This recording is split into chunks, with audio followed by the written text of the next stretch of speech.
Euskeraz bizi nahi duten herritarrak ibili dira eta dabiltza Nafarroa osoko AEKaren euskaltegietan. Euskaldun bihurtzea erabaki duten pertsonak eta abentura horretan bidelagun dituzten irakasleak. AEKak zerbitzua eskaintzen ari da Nafarroa osoko 45 auzo eta herritan, eta urtero 1000 heldu baino gehiagok euskaraz bizitzeko urratsak egin dituzte.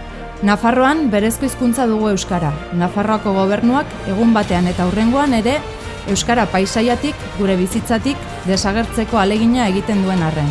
Gutxi balitz, irrigarriak ziren diru laguntzak gobernuaren aurrekontuetan onartuta egon arren, azken 2 urteetan ez dituzte banatu eta ikasturte honetan bide beretik doa gobernua. 0 zentimo Nafarroako AEKaren euskaltegientzat.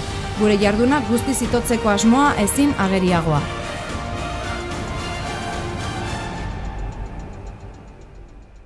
Euskara da kanporata, denok korrikara.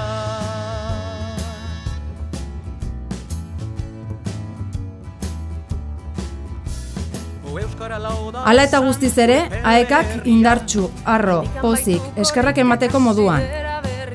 Gobernuak arnasa ukatu nahi digu, baina gure aberastasuna herritarren eta gizarte eragileen babesa eta elkartasuna da.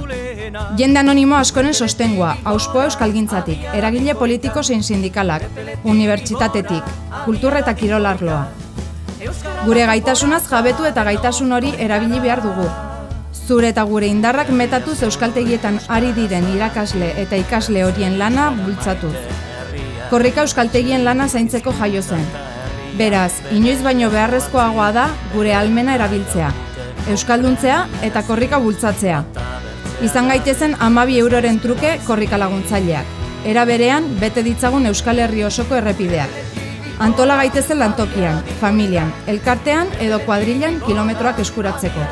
Eta horrela, 11 egunez zeharkatuko dugun mapa horrek ikasle eta irakaslez beteta jarraituko du datozen urteotan. Gora korrika!